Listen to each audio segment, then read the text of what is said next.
better roll them dice. You never know if it could change your life. Take a chance, you're neither wrong or right. You never know if you don't roll them dice. Howdy, Rob. You better roll them Howdy, dice. Matt. You never know On the if fifth day of Wizardness, WotC gave to me 5 updated settings. It's actually not true. It's I think 4. And updated is a misnomer, but I was trying really hard to make that 5 golden rings joke work, and yeah, that's best I could come up with. I'm sorry it was so hard for you. We're talking about Forgotten Realms: Adventures in Faerûn. Faerûn. This is Dungeon Master of None. I'm Dungeon Master Rob. And I'm Matt. Yeah, we're back to Faerûn. Right. No, I if you do say Faerûn with like a little bit of a country accent, it does sound like a town that you could drive through in like rural Arkansas or something. Faerûnitville. Faerûn. Yeah. Hey, Billy Bob, you gonna head on down to Faerûn and pick us up some chitlins and pork rinds? Listen, there have been a couple of attempts to make certain areas in the Forgotten Realms more like country coded. I strongly endorse this. I think that that you should sort of like lean on the country aspect, because listen, this was a place that was designed by Midwesterners and for America. I Canadian think Midwesterners. Canadian special type of Midwesterners. Canadian Midwesterners. Is Ontario the Midwest the greatest discussion in forum history? I think so. But yeah, this is a product of a collaboration between Canadian Midwesterners and regular Midwesterners. But like, you know, in the original Baldur's Gate, the Flaming Fist guys always said, "I am the Flaming Fist," and with like a really like, you know, country. And I'm like, let's do that. Like everybody should talk like that. Nobody should be talking in a highfalutin British Royal English accent. They should be talking like, you know, Joe Dirt. That's just one man's opinion. Yeah. So what are you getting in this book? It is a really, really sizable book, and it's clearly just a book for dungeon masters. There's nothing for players here. It's advice on running the Forgotten Realms. It is detailed chapters on 4 golden rings, the Dale lands, Icewind Dale, Calimshan Dale, and confusingly Moonshae not Isles a Dale of the Dale lands, but still a Dale. And Baldur's Gate. Gate. Dale lands, Icewind Dale, Calimshan, Moonshae Isles, Baldur's Gate, and then some bonuses. Yeah. Well, so I think this is, at least from my perspective of like getting a new gazetteer, about as nice as you could want. It doesn't have a section on the Sword Coast, but it does have details on Baldur's Gate. And I guess if you want more Sword Coast detail, WotC is like admitting like, hey, yeah, we did already like just publish a book about this 10 years ago. Like what else is there to say? Go grab that one. And so that, to me, is like perfect. They have kind of disavowed the Sword Coast Adventurer's Guide for some reason, but it still exists. But what I'm saying is not really. Like, they didn't put a section in on the Sword Coast to say, I mean, this other thing up until this point, they have sort of like pretended like it didn't exist. Like I really feel like Wizards thinks that it was a mistake to publish that, because it is very rarely referenced. Kobold Press that that's right. That's right. Poor Kobold Press. They did nothing wrong. Vindicated. Anyway, but yeah, this gets to something that I thought was kind of interesting about this, which is this book acknowledges like the sheer volume of stuff that you want to know, and even is like, if you want to, go to the wiki. And I'm like, whoa. Wizards of the Coast is acknowledging that there's a wiki that you could reference to learn things and not purchase an additional book. That was kind of wild for me. That is crazy and incredibly helpful, and I'm glad the advice is in there. I think we all know that is true, because you come across a weird name in one of these adventures books or video games, and if you search it, the first thing that shows up is the very detailed Forgotten Realms wiki. I do hate that the wiki is a fandom wiki. I hate all fandom wikis. They're terrible, but it does exist. You know, this Pathfinder has archives of Nethys and is in some way, I don't know if they're officially partnered or collaborated, but they work with the archives to make sure that it's updated and you can find lots of things. And it would be nice if there were a semi-official wiki that worked a little bit better, but it is nice for them to just acknowledge that you were going to have to look some stuff up because there's so much that you might want to know about Faerûn that you would have to have a library of books to be able to reference if you didn't have the internet.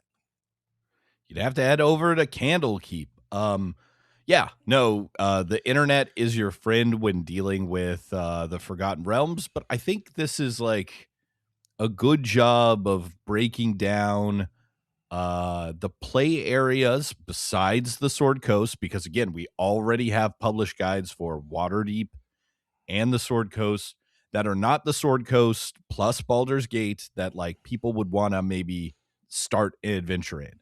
Icewind Dale, the Dale Lands, like these are like perfect starting adventure locations. Calimshan is really interesting. And then you've got kind of the other book with more broad summaries of other places in Faerûn that you might want to go.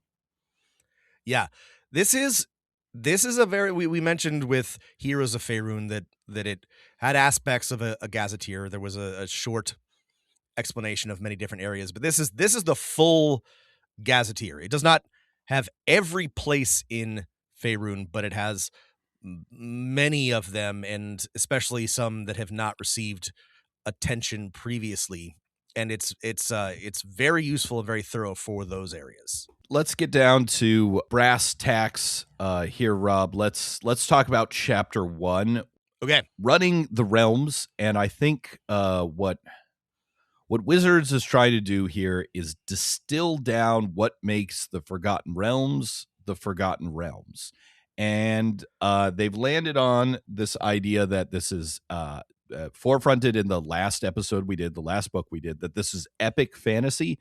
And therefore, your job as the DM by sort of default is to create epic fantasy and help players create epic destinies. What do you think about this, Rob? I think this is good, conditionally. And you remember from last episode that I pointed out, and this has always been an issue and it is not resolved, that it's kind of a bummer to run an epic campaign and be an epic hero in a setting like Forgotten Realms, because there are so many epic heroes that already exist. There's so many Drists and Elminsters and Laeral Silverhands and so on and so forth with epic stories. But assuming that is an insurmountable or unsolvable problem that's not gonna like go away, I did like the approach that they had here for like, how do you make an epic story, especially if you are a level 1 fighter? How do you create this epic feeling? How do you create epic heroes? And they have there is some advice here that I thought was pretty good. They've got they even I appreciated that they call this out, because I felt like a long time for a long time I have felt like Wizards has not wanted to acknowledge this fundamental problem. And I appreciated that this book was like, yeah, here's a problem. This is what it says in the low-level challenges section. Epic adventure implies adventuring at high level, but most campaigns start at low level, typically level 1 or level 3. How can you make a campaign feel epic from the start? And then they have advice, which is good advice. Start at a higher level. That's a perfectly valid way. Use flashback adventures. A flashback to when your characters were lower level. Connect it to a greater story. Use this to preview the villain. Does this solve the problem? No. Does it help? Is it good advice? I think so. Yeah, I think the better advice that, at least to me, for my style of game mastering, solves the problem in the way I would solve it, is in their example epic destinies. So whatever connection characters may or may not have to whatever their epic destiny is, or whatever greater NPCs might be tangentially connected to the plot, those NPCs disappear, right? They're killed. They're it says make them like, captured or something so that the players can rescue them. It's your Forgotten Realms campaign if you want to kill off Drist Do'Urden, please do so, right? But yeah, no, I like this approach here. It's just like, hey, there are these NPCs, they're gone. Maybe the players get to talk to them once, and then they're gone. That's how I run it too. It's very rarely an issue, but if my players are ever like, well, why doesn't Elminster solve this problem? I'm like, Elminster's in hell. I don't know why. He's busy. Or, Drist is retired. These guys are not around to help. It's up to you. Like when I run a Forgotten Realms campaign, like those high level guys, they are explicitly either doing something way more important, dead, or simply not adventuring anymore and will not return for any reason. But this is a good way if you are trying to run a setting where they still exist. And many adventures do include cameos by the big cool adventurers of Forgotten Realms, which I'm not against, but that raises questions about like, why doesn't whoever just solve this problem because he's a 15th level Right. PC. Your characters might expect an NPC like Laurel Silverhand, the Blackstaff, or Drizzt to swoop in and take care of things. Your characters may even try to locate and recruit such characters, hoping to use them to solve the party's problem. It's important to keep the adventurers at the center of the story. If your players begin to ask, where's the chosen Mistra and why isn't she helping? Here are some possible answers. Talk to your players about the problem. Make the conflict personal. Heroes often have rivalry. Sometimes they're busy. And finally, and here's the best answer, time marches on. Many of the famous heroes of Faerûn are dead, retired, or missing. There you go. Yeah. That's great. Yes. Use any combination of these. Yeah. What about the I want to specifically talk about the advice to create an epic destiny for your player characters. So this is like a page let's of talk advice. about epic destinies. Okay. So it tells us players can support and strengthen the epic feel of Forgotten Realms by creating characters that are larger than life. As a DM, you can help these characters have a career that's truly momentous by working with each player to sketch out a story arc as the character advances in level.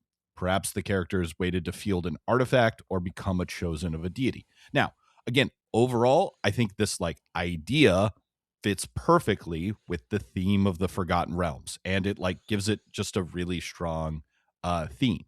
The advice, however, I'm going to say is here are two examples of what you could do. And unlike, let's say, a system that we've talked about recently, like Daggerheart, where it kind of has like a formulaic way to kind of work with your players to set this up, this is more like you need to do some work with that player. Matt, you know how I feel about this. I think that destinies are a feudal idea and an affectation of the bourgeoisie. The idea that the circumstances of your birth entitle you to something is counter-revolutionary. I mean, yes. In seriousness, I genuinely don't like this type of destiny. I think narratively, it's now boring to me. I grew up reading lots of books like this. I'm not interested. But two, this ties back to a little bit about what we talked about with Heroes of Faerûn, or I think it was. I don't like planning a character's arc too far ahead. In something like you're the pupil of the Archmage or you're heir to the throne, that boxes you in as a game master and as a player. If something more interesting emerges as you play, how are you going to say, well, I mean, actually, it would be interesting to reject your destiny, but you've suddenly complicated immensely the destiny that you set for yourself. I think better would be to have your players have mighty epic goals rather than destinies. Right. This is something I do like. I don't love, sorry to our listeners who are fans. Wait. I like the part of the Dragonlance novels where Raistlin Majir is like, I'm going to become the biggest, baddest wizard that there ever was. He's not destined to be that bad of a wizard, but that's his driving motivation. That makes him an interesting character as he's just, I'm going to get so fucking powerful.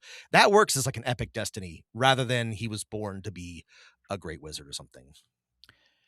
Yeah. No. I think the reframing you're talking about is similar to what I had in my head when I was preparing for this episode, which is maybe not epic destinies, but epic problems. Yeah. So the two examples were given, which is really the meat of the advice, because the other advice is just like, hey, think about being epic. Are heir to the throne. Consider a character that is destined to rule a realm, or something like that. Like they're the third child of a monarch. And the other one is pupil of an archmage, right? A wizard is tutored by one of Faerûn's great archmages. They're an apprentice. Compare that to what you just suggested, right? Raceland's epic destiny is not a destiny. It's a problem. He is weak and despises his weakness, and he is chosen and he could choose many ways to overcome his weakness. He could learn to be a nice person to his friends. That's right. But no, he chooses to just, accumulate power, right? Think about character that is in some of the art here. Karlach Cliffgate in the video game doesn't have an epic destiny to become the like slayer of hell or something. No, she has an epic problem, right? Which is that she's beholden to like some devils through like an infernal machine in her chest, right? So I think if you reframe epic destinies to epic problems, right, you can make these way more interesting. I think so. I do like they have a suggestion of a framework for this. Things that happen, important events and boons or bonuses that the characters might get when they reach certain tiers. Level 4, level 11, level 17. I like this idea. I think sketching out some basic milestones for your character, again, these are just like bullet points, would be cool and useful and helpful for you as a GM.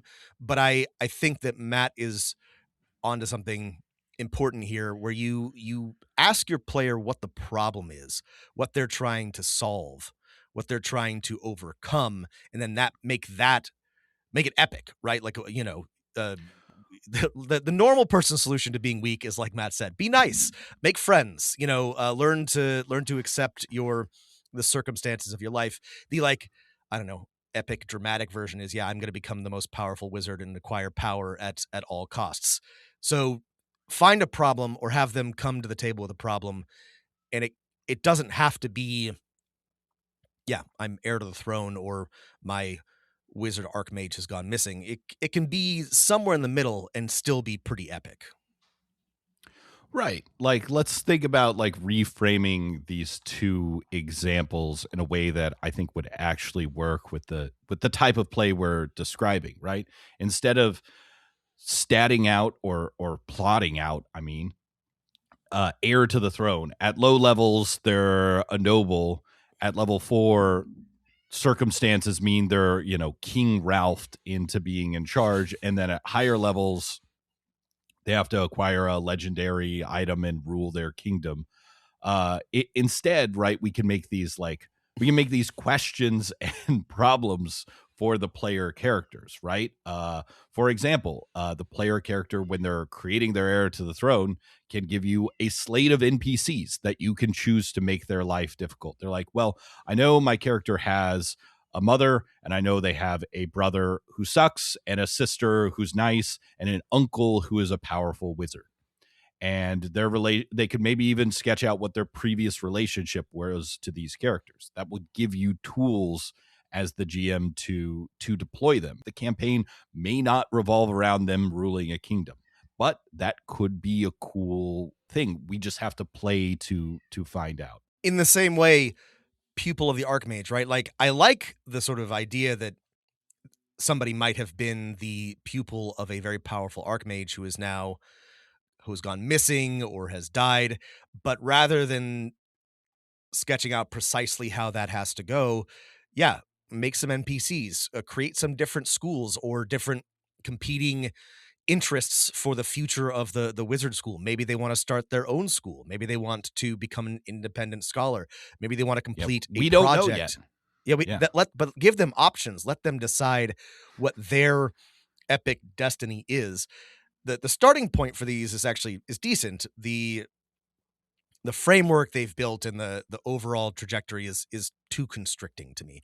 I understand why they did this, though. I don't hate the epic destiny section. I understand it's the not sort of constraints they're working under, because if I think this is generally like a good thing, Matt, because if you don't assume that you are running an epic campaign, you are going to be frustrated in Forgotten Realms, because that is the type of setting and the type of game that Dungeons and Dragons in the Forgotten Realms and Faerûn encourages, and you should just lean into that. And if you don't want to do that, you should play something else, Right.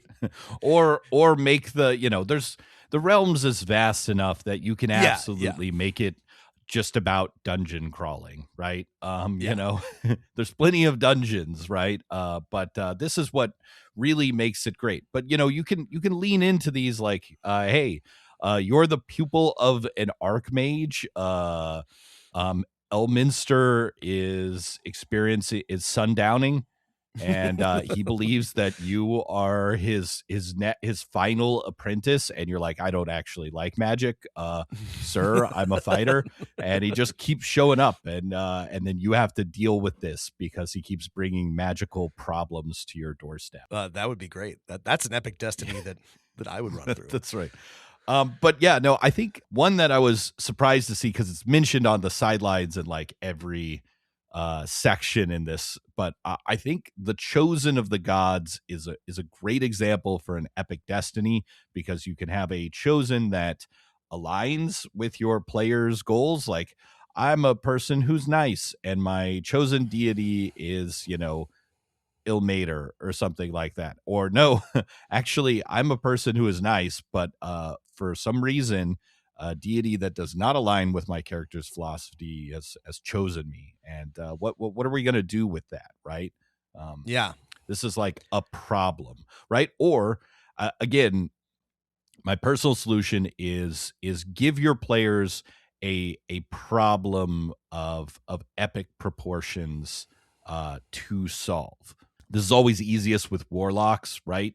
Give them a patron that has epic plans for them that they are maybe not completely aligned with. This is exactly how you want to do it. I mean, even the Heir to the Throne example, we have a classic way to do this with Aragorn, because Aragorn has an epic destiny to ascend to the throne, right? And ultimately he does, but his epic journey, epic quest is the conflict around, do I take up the helm? Do I become the king, or do I continue to be Strider? Like, he chose, the one way in Lord of the Rings, but he could have chosen differently. And that is a epic destiny that would make a very satisfying character arc for a long time. Yeah, this is actually something that a controversial take here, Rob, that I think the movie does better than the books, because the books are not really about Aragorn. He's not a main character in the exact same way, right? When you sort of within 200 pages of meeting him in the books, he's like, I'm ready to be king. Let's go down to Gondor. I think I'll probably be king once we get there. And in the movies, the conflict like, let's make that a conflict. Cool. is much better in the movies, and I think makes Aragorn a much more interesting character. In the books, it's brief, or it takes place prior to the books, or yes, that's exactly what I was going to say. It's not the on timeline screen. is condensed. Yeah. In the books, you can see that this was a conflict that happened when Aragorn was like a kid or something. Yeah. And now he's ready to be king. But that's surely that's you're not 87. That's you must be. All right, what else have we got in chapter 1? There's a funny section here called experts at the table, where it gives you advice. Tell them to shut up. So when somebody like knows more than you, or like argues with you about lore, and the answer is just tell them to shut up. It's your Forgotten Realms. You're in charge. Yeah. Chapter 1 also contains, God, I want to say like 25 essentially half-page adventures. this is something that we were introduced in its current formatting to in the 2024 Dungeon Master's Guide, right? Yep. It's like, Yep. put a little bar at the top. It says the level. Here's the deal. Here's the hook. Here are some encounters for you to mix. Here is maybe a map or a resource. And here are a bunch of stat blocks that you could use. This is what can happen at the end. It's like a sentence for each of these. These are like, I guess, I don't know what we want to call them, like adventure skeletons that are meant to inspire you. Adventure seeds, mini adventures. Yeah. They, they technically have everything that you need. There's usually a map. There's a small dungeon. There's a brief explanation of what's happening. There's some monsters to use. It would be thin if you used it, but they have they do provide all the skeleton, I guess, is the right way to think about it. And yeah, we've got 20 of these. A thing that they do that I We've think got is 20 of interesting- these, and there's like another 3 in each of the region specific sections. I think so. This is, to me, replacing the thing that was in older Wizards of the Coast gazetteers, where there would be like a paragraph about an interesting NPC, villain, monster, or location, with just kind of hooks and like what's going on here. Instead, we've turned that into, we've already kind of done the first step of taking that interesting thing and turning it into an adventure skeleton. So you're one step further along the road to turning this into a couple nights play. I guess these are like super hooks is the best way to think about them, because they are essentially an adventure hook, but they've given you everything you need to start and maybe even run the thing. But they're not a full adventure. You would need to build them out in the same way that you would need to build out a hook, but they've done a lot more of that work for you. Here's my one overall praise and overall critique of these like 30 plus adventure skeletons that we have in this book, which is I'll start with my praise, which is after really like getting into the flow of reading these, I do think these are maybe more useful than that paragraph of text being like, hey, there's an old observatory on the mountain and sometimes there's flashes of light there. Some say silver dragons visit it. Okay, yeah, you can do stuff with it. This is much nicer. My critique is, while they are purposefully written in a formula, they became too formulaic, especially in the hook. I would say like 80% of them start with an NPC coming to the players and being like, do this for us, as opposed to many of the other ways to hook your players in, right? I just found that frustrating that almost all of them start with some annoying person comes up and says, do this for me. Yeah, I mean, I didn't find any of these particularly compelling.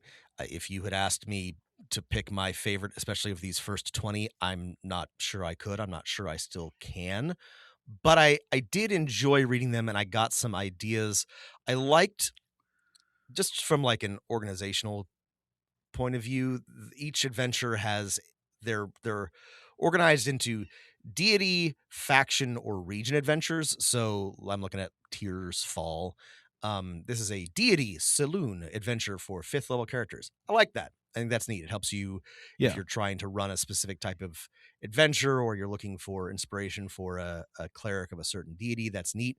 I do generally like these skeletons. I think there's a lot to work with here. They didn't knock my socks off, but I would absolutely use these for inspiration or the framework for something larger. It works well for me because I'm an experienced GM. I don't know if this would be easier or harder if you were a newcomer to the hobby. Maybe a little bit of both. I'm gonna just sort of like call this maybe a wash. I did like a lot of these. I liked they were pretty well written. They didn't waste my time, but they're thin. Yeah. Yeah, I think I just my one worry is that I think for you and I, it's pretty easy to see how we can replace Thulra, a Hrothan elder, offers the party 6,000 gold to travel to 3 monoliths, right?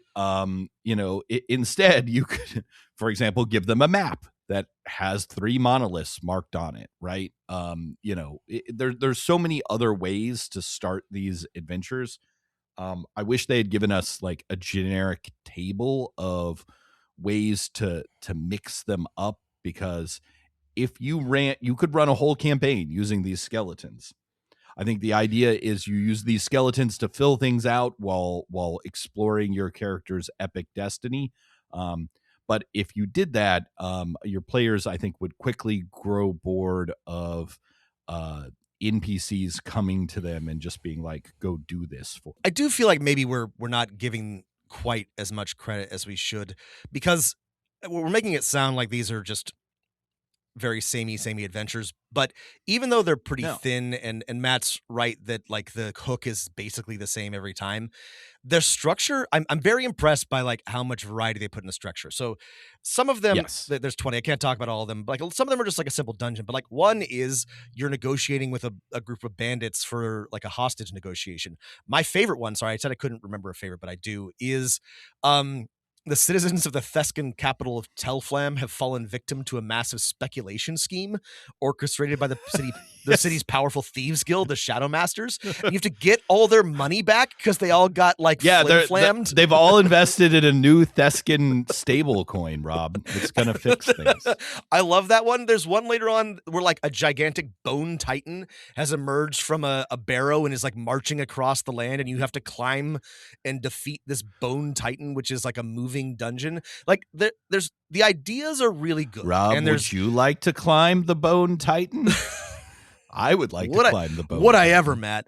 So like there's a lot of good. cool ideas in this, and you have a lot to work with, but I'm not yet sold on the adventure skeleton as a format. That this is what they are now doing in GM books. Works for me, but I'm we'll see. Yeah. I guess we should, so we don't spend this entire Wizards Miss episode talking about chapter 1 of like a 300-page book. Talk about these specific locations a little bit. Yeah.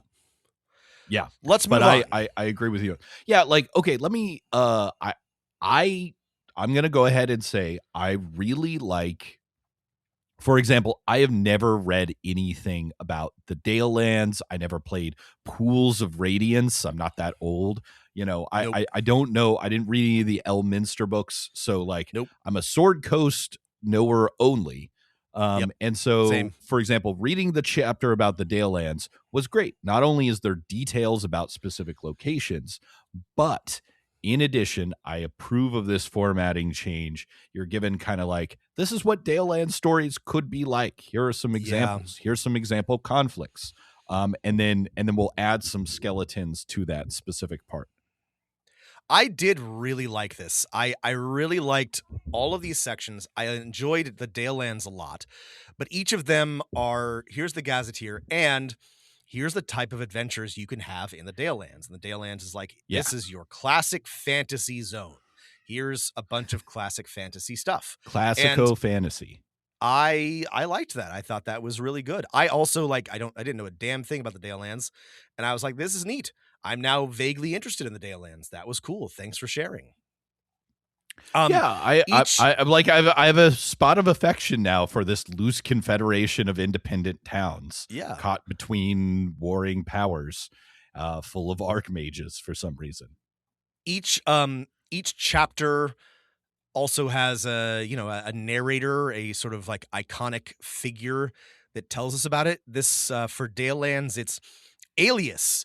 Matt, are you familiar with the heroic adventurer Alias? I've also seen Alias. A great show. Love Jennifer Garner. Yeah. No, I apparently look. I treat Wizards or like Forgotten Realms lore a little bit like I do like Marvel comics. Like I'm not reading the source material, but I try to stay up, and so I have never heard of Alias, but apparently Alias is a long-running novel character comic book, appeared in a few adventures. They're an artificial person adventurer. They have a buddy named Dragonbait, which is funny. Anyway, if you're a big Forgotten Realms knower, you will probably be like, hey, Alias. But me, I was like, what? Who was that? Anyway.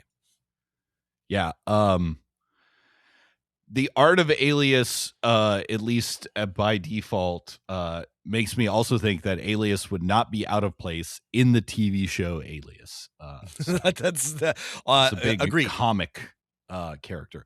Okay. Yeah. I mean, I also was like, hey, Kalimshan seems like a cool place. Like, this is if you're gonna do a place with elemental magic, right? Why not lean into genies, something that gives elements personalities?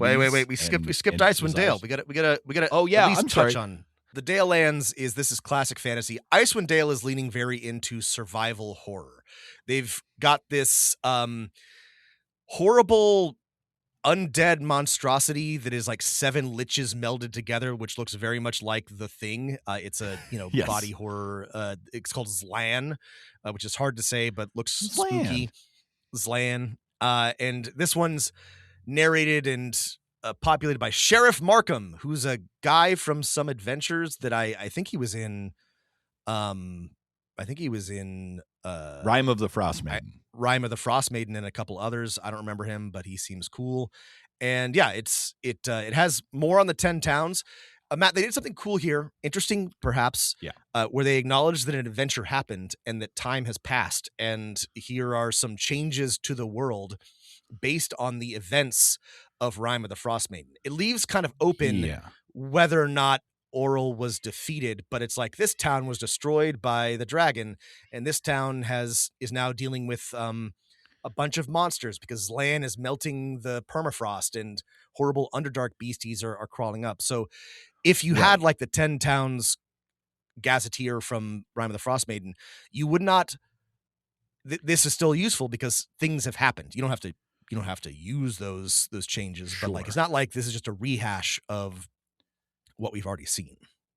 No, this makes it useful for groups that have already played Icewind Dale, Rime of the Frost Maiden to, let's say, hey, our next campaign, it can be in this place you know and love with new characters and with a brand new overarching threat. That's cool. The one downside that I think potential purchasers should be aware of is it does reduce the usefulness of this if you wanted to buy this as a supplement to like flesh out more NPCs and more hooks while you're running Rime of the Frost Maiden. But I think that's fine. You should still be able to do that. You just have to like think about, is this referencing, did Rime of the Frost Maiden already happen or not? Because not everything does. I will say one disappointing thing about the Icewind Dale section is that a lot of the like example adventures seem to me just very similar to some of the opening adventures to Rime of the Frost Maiden. It's like, here's an example Icewind Dale one. There's a cult to Oral and people are doing human sacrifices to make it not cold. Yeah. I mean, yeah, we already have that adventure. But I wasn't blown away by the adventures, but I liked what was here. Each of these sections, not each of them, but multiple of them contain options for your players to get a bastion in an adventure where they might acquire that bastion. In Icewind Dale, you can make a bastion out of the corpse of the Chardalyn dragon, which is pretty fun. I like that. Yeah, So I know we were so on amount bastions. Of space is I am devoted still so to on bastions and renown here. So it's like, all right, well, are these rules actually good enough to devote a page to doing each of these things? I guess so, because at least at the very least, even if you're not using the bastion or renown rules as written, it gives you some ideas as to what those things look like in world in this very specific grounded place. If they are going to exist, and unfortunately they do, they are in the Game Master's Guide. I appreciate that there are rules and scenarios for them. Matt, I agree. I'm not huge on the Renown rules or the Bastion rules, but if they're there, it's nice to have some support for them. Kalimshan, you were going to tell me about the Land of Genies. Yeah, I think it's just nice to give elements personality. This is your like high magic wonderland place to have an adventure, and I think that's neat. That's a nice change from the high magic always kind of being in the background in the Sword Coast. Yeah, I like Kalimshan. I like Kalimshan too. This is not my. It was nice to get detail on this, and especially the city of Kalimport has a bunch of detail on it, and that seems like it would be a very fun place to set a either a full campaign or at least an adventure. This was really neat. Lots of interesting intrigue between different genie factions. This was cool. Yeah. Yeah, you can't. It's good when you have a big city to give that big city factions that want to change the status quo, and yeah, this it's perfect for adventurers wanting, if you want to use Kalimport as the entire campaign setting. There's not enough information here for you to do that. You'll need to do a little more work, but if you want it to be the like main hub, there is enough information for that. And then last, we have the Fae-inspired Moonshae Isles. That's right. And our narrator iconic is Surf Fairy Princess Caitlin Kendrick. We see a picture of her doing some like Treasure Planet shit. She's got a wind skiff with like a butterfly wing. And the vibe here explicitly is eco fantasy. Now, I actually super loved this. I didn't really know what to expect with the Moonshae Isles, but like the basic sort of like plot thing is a vampire governor of one of the southern isles put a curse that is turning animals and plants into rusted constructs. There's a disease called the rusting, which infects people, and it's a big. You're trying to restore nature. If you love Fern Gully or the pinnacle of American achievement, the Avatar movies, this is a great setting for you. I really liked this. If you right. I know about cli-fi and eco sci-fi, Rob, but I've never read like an eco fantasy book, maybe other than Wizard of Earthsea, if that counts. I think that might be the only thing. I think what this is referring to is something like a Studio Ghibli, like a Nausicaa in the Valley of the Winds or Princess Mononoke, like eco fantasy. If you were going to run a Studio Ghibli inspired adventure, I think Moonshae Isles would be a better setting than some other settings, which will go unnamed on this podcast. I actually think like this was, I was reading this. I thought there was a lot of opportunity to be restorers of nature, and like all of the regions and the NPCs and the subplots like immediately made sense to me as like you would want to go here and try to restore this island to the Earth Mother's embrace by doing all these things. This seemed fun. I liked Moonshae Isles a lot. Yeah, it leans. I think the other component of eco fantasy is just bringing in what's already been in D&D for a long time, which is a lot of Fae, and Fae wild plain stuff. This one's a big fairy and Fae influenced setting, and all the adventures are around that. This will also be good for younger players. I think it's, a lot of the adventures and a lot of the circumstances can be solved without wanton violence. And yeah, I really liked this one. This was neat. Yeah, it does seem like the Moonshae Isles are like a little apart from the Sword Coast, Calimshan, Icewind Dale, even though they're just off the coast. I guess it's a long oceanic voyage to get to Yeah. them. But yeah, so if you, I think this would also be a good place to set an adventure if you're like, players want to do Forgotten Realms, or I want to do Forgotten Realms, but I don't really want to like have to deal with the Black Staff or the Red Wizards of Thay. This is a nice little part of the setting, but a little segregated from it. It's far enough away that you can reasonably say, yeah, no, you're not going to run into any of those big guys out here. The last section's good old BG, Baldur's Gate.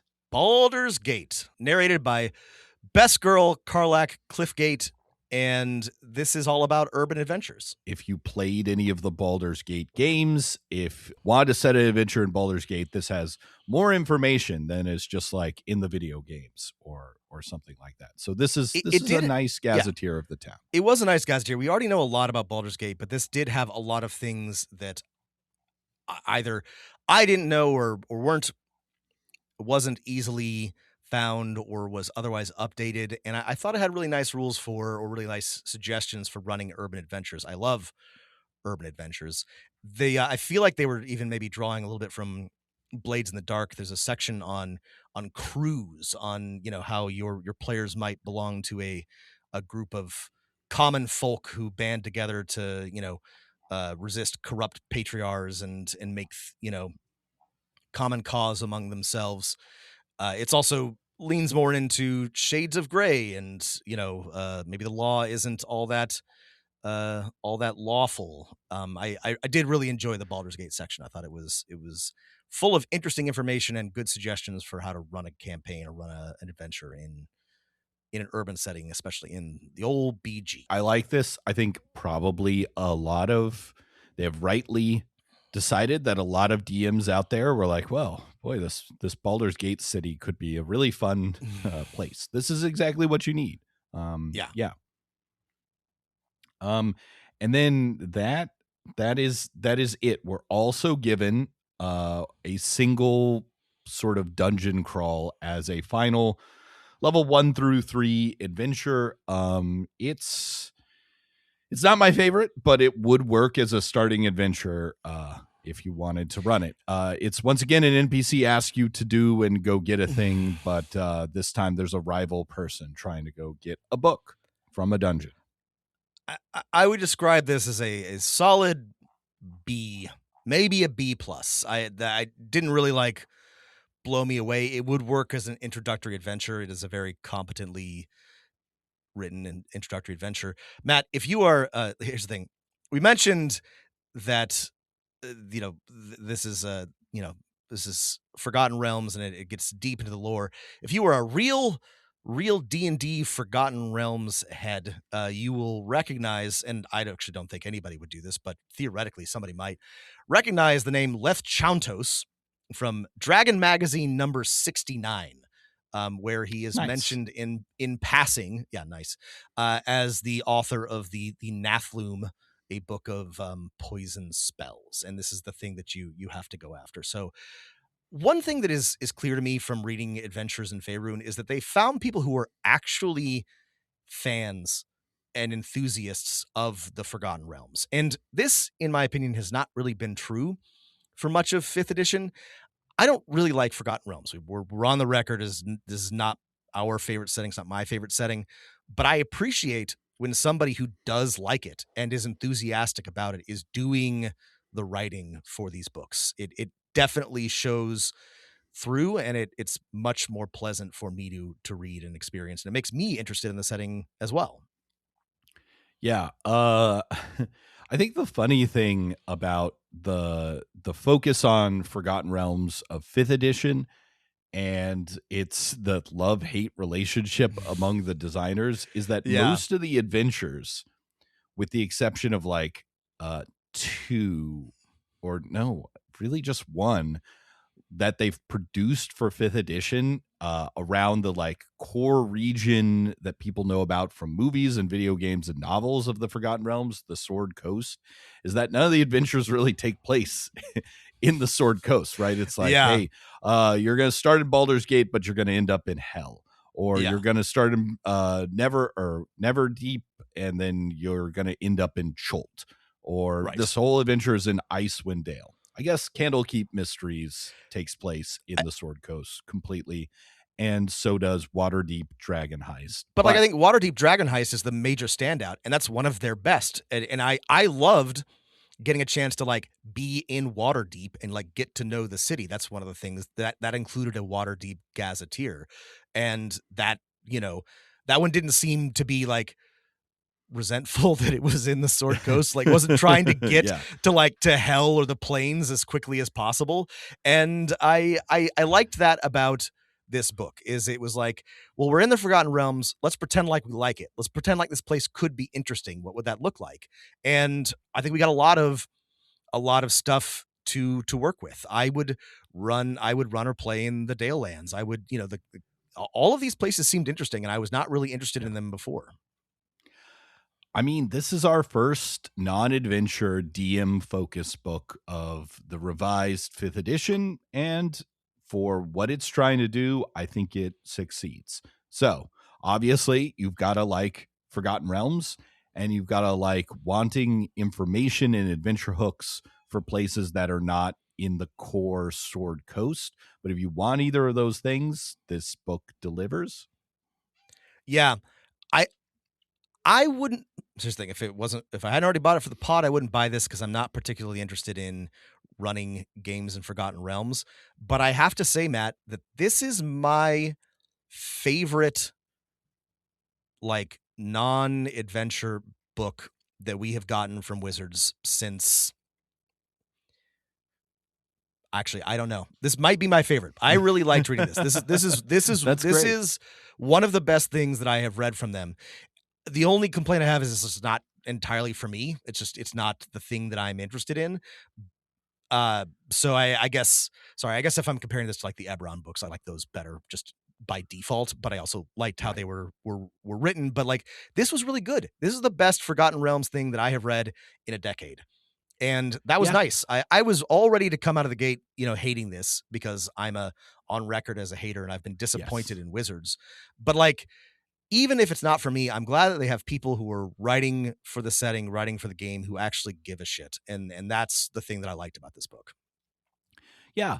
I have to say, just from like what is useful to a game master formatting and like how the information is laid out, I really, really prefer this to the way they've done their sort of campaign settings in the past, right?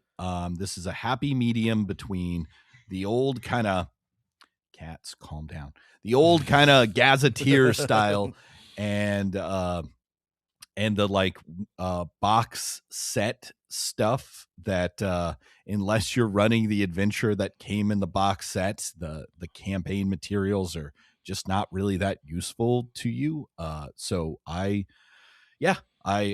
approve of this. I hope they do this style thing for other campaign settings as well, and you know, maybe even a new campaign setting. That'll never happen, but you know, they should let these designers create a new one.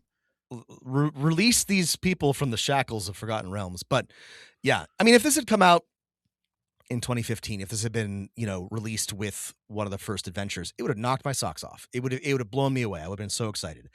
I still really like it.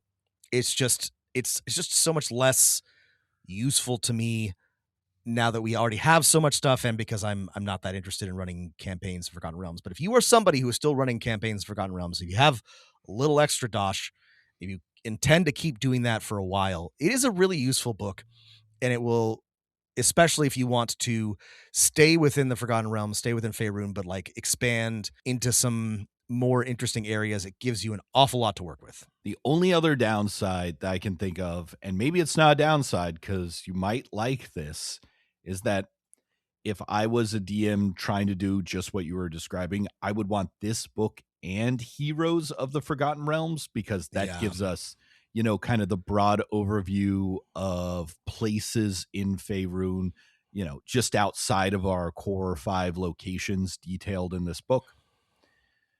And then if I was like really, really serious, and there's no reason to be this serious, I might also want the Sword Coast Adventurer's Guide. But Yeah. I mean, at that point, that's a lot of books. And I don't really think you need all of those, but just something to be aware of. I mean, you sort of need, this is still a problem about D&D, but you still sort of need the player's guide, player's handbook, the Dungeon Master's Guide, the Monster Manual, just to run the game. And that's like $150. And then like, oh, you're supposed to spend another $60 on the Adventures in Faerûn, and then maybe also Heroes of Faerûn. Now, this is cheaper if you're doing it on D&D Beyond, but like, it's a lot of money. That's a lot of money. No one should have to spend that much to just run a game. But if this is the kind of thing that you're doing for years and years, and you budget, you know, I can see this being part of the overall spend. I'm not sure I could recommend spending that much money on this particular game when you could spend that on something else. Well, this is why we're knocking out all of our Wizards Miss stuff right now. And then later in the year, we can go back to reviewing games that, hey, for one purchase, you get everything you need. Yeah. Cool. All right. Well, happy 5th day to you, Rob. Happy 5th day, Wizards Miss, to you, Matt. Thanks for listening, everybody. Thanks for listening, everyone. Happy holidays. And whatever you do, keep rolling them dice.